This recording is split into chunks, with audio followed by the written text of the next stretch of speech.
Olá, estamos de volta ao programa Fora de Pauta. Hoje trazendo o cineasta Hermano Figueiredo. Hermano é um cineasta que nasceu na Paraíba, se criou em Pernambuco, morou no Rio Grande do Norte, foi para o Rio de Janeiro e agora está em Alagoas. É um profissional fantástico, uma pessoa humana maravilhosa. Estamos aqui hoje conversando com ele, contando um pouco a sua história, o que é o cinema, as mudanças que tem havido no cinema a nível nacional e, mais recentemente, a sua luta em torno de transformar o cinema brasileiro, né, e contribuir para que o cinema chegasse àqueles que precisam, àqueles que não têm condições nem acesso ao cinema tradicional, às casas de cinema, né, onde praticamente só passa os famosos cinemas, né, importados, os cinemas exatamente. Então, conosco aqui, Hermano Figueiredo. Olá, Hermano. Primeiro, como foi essa sua vida de sair, você inicia sua militância no teatro e decide ir para o cinema. Como é isso mesmo? Bom, quero saudar aqui a audiência do Fora de Pauta. Pois é, Mário, agradeço o convite de estar aqui conversando com você. Comecei a vida artística no teatro, ainda muito jovem, e como era também um cinéfilo, gostava muito de cinema, não tardou a que eu tivesse, em pouco tempo, participando de grupos que faziam exibições de cinema alternativas, né? Então, no Teatro do Parque, no Recife. E, com pouco tempo mesmo, já estava sendo um dos coordenadores dessas sessões. E daí, para entrar no movimento cineclubista nacional, foi um pulo, foi muito rápido, e até me tornar uma liderança nacional desse movimento. O movimento cineclubista é o cineclubismo, né? É o segmento do cinema brasileiro que representa o público, os interesses do público, os direitos do público. Então, dentro do cineclubismo, acho que o cineclubismo ele gerou muito mais quadros importantes e filmes importantes para o cinema brasileiro do que as próprias escolas de cinema do Brasil.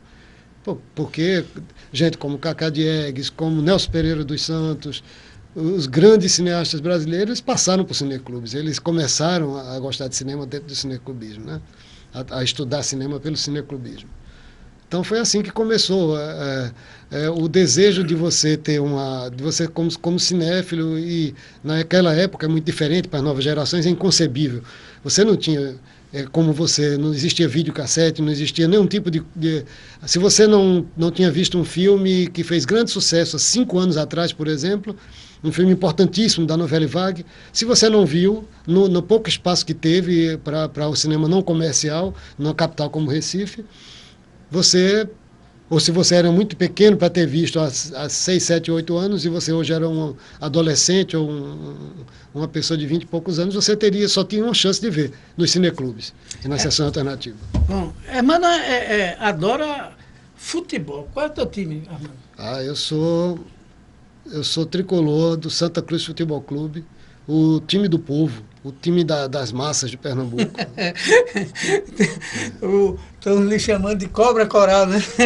A Cobra Coral é o símbolo do Santa Cruz, que é o time o time que inaugurou no Brasil, ou seja, que foi o time mais importante, porque ele foi onde começou o primeiro jogador negro em Pernambuco, né, que foi o Lacraia, e foi um time onde todos os times só eram da elite, que vinha do esporte náutico, né, como o Náutico Capibaribe, o Esporte Clube do Recife, os times da Tramways, ou seja, os times dos ingleses, né, das corporações, das estradas de ferro, das grandes corporações. Um grupo de jovens fundou um grupo de jovens pobres, né, de classe média remediada, no Pátio de Santa Cruz, formaram esse time. Então, por isso que eu tenho grande identificação, né? A minha vocação democrática me fez torcer por um time que justamente é o time do povo.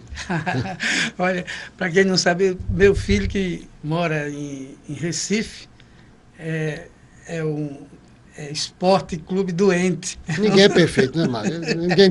Ninguém é perfeito. Ele está dizendo que ninguém é perfeito. Mas veja, mano,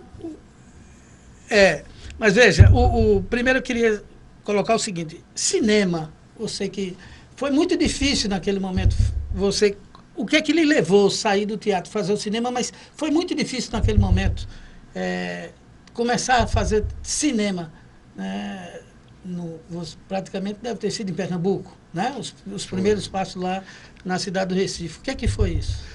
Rapaz, tem uma coisa interessante que eu acho que eu nunca falei em várias entrevistas pelo Brasil afora que eu andei, quando as pessoas quando eu fui homenageado agora no Rio Grande do Sul, no ano passado, quando recebi o título de cidadão maceiense aqui, em 2010, onde sempre se perguntava como eu comecei. Sabe que eu nunca disse exatamente que eu estava no teatro, mas antes do teatro, quer dizer, ao mesmo tempo no teatro, juntei com outros jovens lá e a gente no Recife começou um movimento contra Olha lá o Recife. Foi nessa cidade maravilhosa, que eu tenho um grande carinho, né? Lá no Recife, quando nós começamos, um movimento contra a discoteca, contra a falta de espaço para a cultura popular. E de tanto a gente distribuir panfleto contra a invasão cultural, um dia resolvemos ter uma ideia de um colega dizer, vamos colocar um forró. E o nome do forró é Forró Cheiro do Povo. Porque o chefete da ditadura militar na época, do plantão aqui, era o João Figueiredo, que disse que cheiro de cavalo era melhor do que cheiro de povo. Verdade.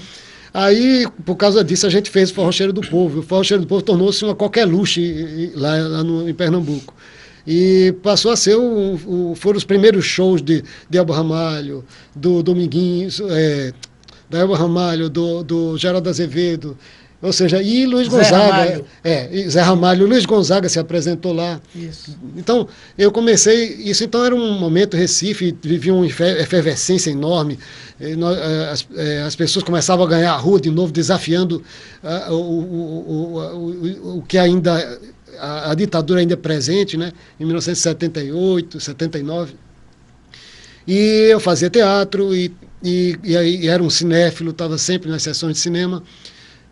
Então, tudo isso junto forma que a gente começa, e começou a minha militância pela resistência democrática, né, em 77, 72 eu ainda era um jovem militante, e todos aqueles debates, com o Congresso da UNE se avizinhando, ainda na proscrição à UNE, né? Então o Recife era um lugar muito efervescente de cultura, como ainda é hoje, como sempre foi, e o cinema tornou-se logo uma paixão, uma coisa que era fantástica, aquele hábito da gente entrar numa sala, o mundo desaparecer e você vai ver o olhar de outra pessoa. Então, quando eu sentia que também, nesse momento, o cineclubismo, tive contato com o que era o movimento de cineclubismo, e no Brasil ainda, onde você não tinha presidente de DCE, era nomeado pelo reitor, você tinha ainda a sociedade civil, ainda não estava reorganizada, o que é que acontecia? Existiam muitos cineclubes nas universidades, cineclubes em sindicatos, cineclubes em todo lugar. E comecei a entrar nesse movimento cineclubista e até hoje eu sou convicto com isso, porque o cinema, hoje você tem milhões de analfabetos funcionais no Brasil, mas esses milhões de analfabetos funcionais, eles sabem ler imagem. Eles têm um nível até sofisticado de leitura. Eles já sabem as convenções de linguagem, sabem o que é um enquanto isso, sabem o que é um elipse. Eles sentem isso, sabem isso. Ou seja, tem um nível até sofisticado de leitura por ter assimilado as convenções da linguagem audiovisual. Então, a leitura de mundo hoje se dá muito mais pelo visual do que pela leitura propriamente dita, né? Então, você tem hoje uma tarefa enorme dos cineastas e uma responsabilidade imensa, que é, na verdade, criar um espaço crítico, quer dizer, trabalhar o espaço crítico que o cinema é na sociedade, que o audiovisual é na sociedade. A contribuição que o cinema sempre dá e deu, o que significou, por exemplo, no período da ditadura, o que aconteceu com o cinema também, lógico, com todas as artes, mas no caso do cinema, assim, qual a dificuldade que se teve naquele período de cinema? Só para ter uma ideia, quantos filmes na época da ditadura teriam sido realmente proibidos durante a ditadura militar? Olha, foram centenas de filmes que foram proibidos, outros que foram obrigados a se adequar, outros tiveram partes deles cortadas. Né? Existia, além da censura que evitava que nós pudéssemos ver filmes, alguns filmes estrangeiros que eram proibidos. Me lembro de um episódio muito interessante, numa dessas sessões do Teatro do Parque, que a gente teve uma ideia, uma vez, de anunciar O Pagador de Promessas, e filme brasileiro, né, que já tinha sido premiado em Cannes, e 10, 15 anos antes, e o povo correu lá para ver esse filme, mas só que eu tinha arranjado uma cópia de Encouraçado Potemkin, que veio da União Soviética, um filme de 1905, proibido, sobre os acontecimentos de 1905, no filme de Eisenstein, e era proibidíssimo no Brasil. Aí foi muito legal, a gente exibiu, eu cheguei para o pessoal e disse, olha, lamentavelmente o filme que nós anunciamos não é o que nós vamos exibir. Começou um protesto, aí eu disse, mas em seu lugar nós vamos exibir o Coraçado Potemkin. Então parecia um gol do Santa Cruz, né, no Arruda. E o gol do Santa Cruz. Exatamente, aí o que é que aconteceu? Só que eu comecei a gostar dessa brincadeira até que a Polícia Federal descobriu essa história, né? Aí eu já estava, até depois, até recente, mas um dia a gente estava exibindo um filme no Cineclube, acho que em Natal já isso, na década de 80, e estavam passando um filme que chamava-se Atas de Marúzia. Esse filme de Miguel Litín era um filme chileno e era um filme proibido no Brasil. Esse filme, a Polícia Federal chegou para prender o filme. Enquanto eu conversava com os agentes da Polícia Federal, justificando, fazendo um assistente, uma pessoa da plateia, surrupiou o filme, botou debaixo do braço e desapareceu com ele. Não sabia, só sei que desapareceram. E eu disse para os agentes, olha, eu tenho que prestar contas à distribuidora nacional do Movimento Cineclubista, porque desapareceu aqui e a culpa é de vocês. E assim ficou essa história. E 15 dias depois a moça chega na reunião do Cineclube, que ficou sabendo onde era o Cineclube e veio devolver. Entendeu? Era uma moça que tinha crescido em Cuba e tinha voltado com a anistia dos pais dela e estava assistindo a sessão, não conhecia nenhum de nós, e foi quem salvou essa cópia do filme. Então são várias histórias. Então o cinema foi muito penalizado pela censura, era muito difícil para os realizadores, mas o que passou da censura, o que conseguiu passar, foi uma coisa importante para traçar um painel do Brasil daquela época, para dialogar com o povo. Né? Então isso foi muito importante, continua sendo muito importante. Você estava dando esse exemplo aí de tentar salvar o filme da Polícia Federal. Aconteceu comigo uma história muito interessante. Eu e Edilberto Cianelli, nós éramos responsáveis por um jornal alternativo chamado Jornal Movimento, aqui em Alagoas. Conheci muito, assinei. Isso. E o Jornal Movimento, ele chegou a ser proibido. Nós estávamos, me parece que já era na universidade, o diretório acadêmico já era lá em cima.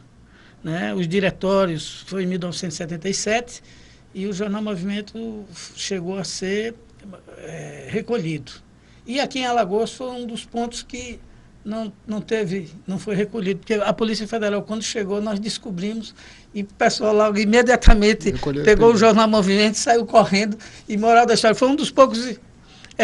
o Jornal Movimento, um dos poucos, eu acho que estados que a Polícia Federal não conseguiu pegar naquele momento, foi naquela edição, foi aqui em Alagoas. Mas, Armando, o que é que você sente da evolução do cinema no Brasil? Qual os passos importantes que nós temos sentido aí no cinema brasileiro? Olha, como um cineasta militante na cena nacional, quando eu fui presidente da ABD, fui vice-presidente da ABD do Brasil e vice-presidente do Conselho Nacional de Cineclubes ao mesmo tempo. Participei, eu acho que não existia Ministério da Cultura no Brasil. Gilberto Gil foi o primeiro ministro da Cultura no Brasil, porque o que existia era um arremedo de ministério. Não havia uma política pública, era uma política de balcão. E o ministro Gil conclamou, então, assim que assumiu, todo o movimento do cinema brasileiro, todo do audiovisual brasileiro e suas entidades representativas, a participar do urdimento da política pública do governo na época. E depois teve grandes embates conquistas que aconteceram, como a cota de tela, que agora estão querendo ameaçar de novo, né? Estão reagindo contra isso, né? A cota de tela, a obrigatoriedade, esse mais recente, a obrigatoriedade nas TVs a cabo de exibição de conteúdo brasileiro. Então, todos foram conquistas que também a produção independente, organizada no Brasil, trabalhou junto o parlamento, trabalhou junto aos parlamentares em cada estado. Foi uma luta tentando trazer a opinião pública para o nosso lado, e tivemos algumas conquistas.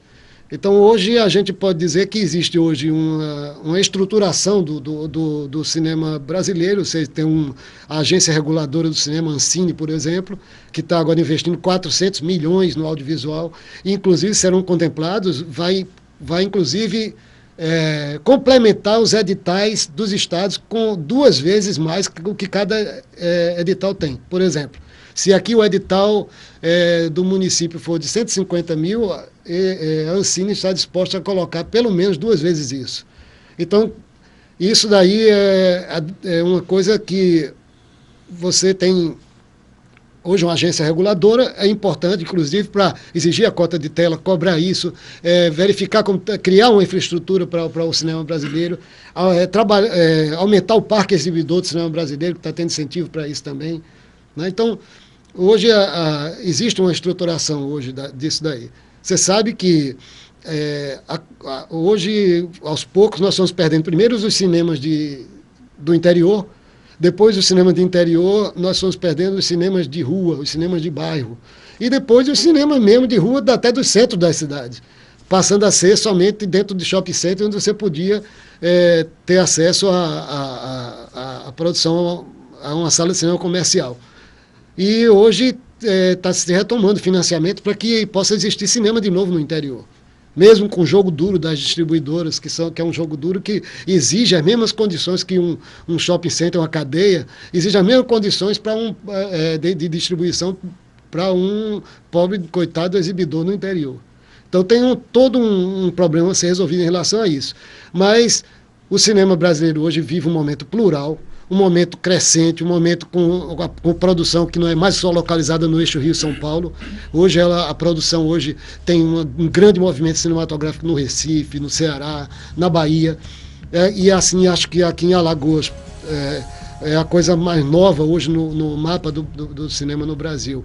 É a cena hoje do curta-metragem alagoano. Eu acho que, fora os grandes centros do Nordeste e a Paraíba, que já tinha uma certa tradição, o que tem de novo é a qualidade e a pluralidade dos novos realizadores, da nova realização, da nova produção independente de Alagoas. Pois bem, estamos fazendo um pequeno intervalo, entrevistando Hermano Figueiredo, cineasta, hoje já radicalizado aqui em Alagoas, né? Esse paraibano, pernambucano, que vem dar essa contribuição na produção artística, de uma produção de cinema aqui no nosso estado. Voltamos já já.